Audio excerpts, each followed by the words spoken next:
Okay, so my name's Loretta Sheppard. I'm an associate researcher with CP Achieve. I work at ACU in the School of Allied Health as an occupational therapy academic.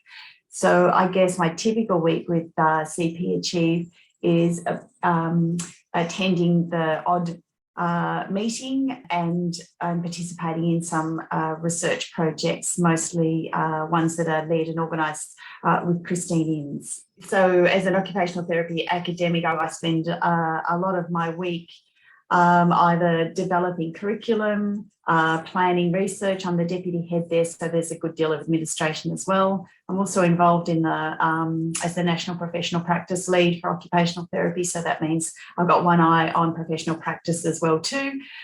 So yeah, a few different hats. So there's always a good amount of variety, I think, in the week. And a lot of communicating via Zoom and with various people. We're certainly looking forward to having a more on-campus presence next year.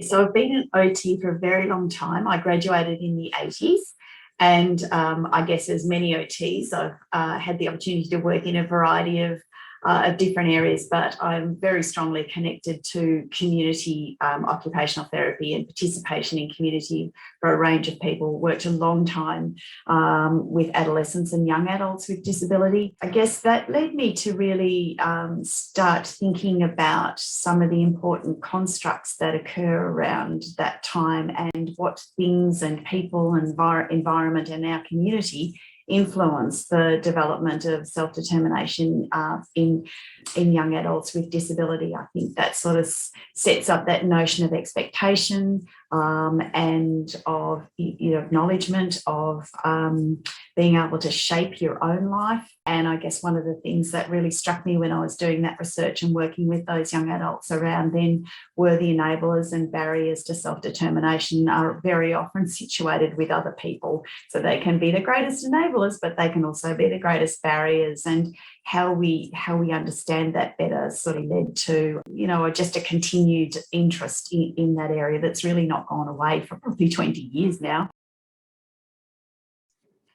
Yes, I guess being involved with CP Achieve has allowed me to be involved with some research projects around looking at interventions related to goal setting and facilitating participation-focused goals. So being your own self, being in charge of your own life and how we can best support that. I guess there's still areas of interest for me in research for sure.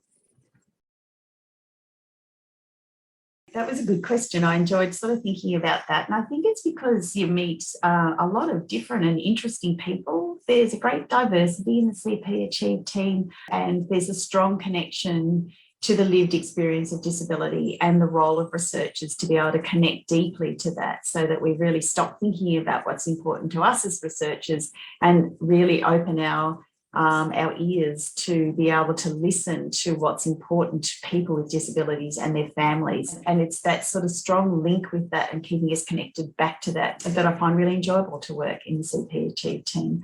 And just so many very clever people and very knowledgeable people. I guess having worked for quite a long time in disability and in disability research, people come with a generosity of spirit, I think, to this area of work, and it just flows through. And I think that's what really cultivates a really good working relationship with people. So, yeah. I've touched on it before, but I really do want to continue to explore this construct of self-determination in early adulthood, and really for the purpose of enabling us to better understand and support young people with disabilities. How do we describe this construct in a way that's easy for service providers to take up, not just service providers, but community at large? When you're thinking about employment, you're thinking about employers, how do we just shift the way we think about that in order to continue to facilitate that to allow young people with disabilities to pursue the life they want and shape it the way they want it?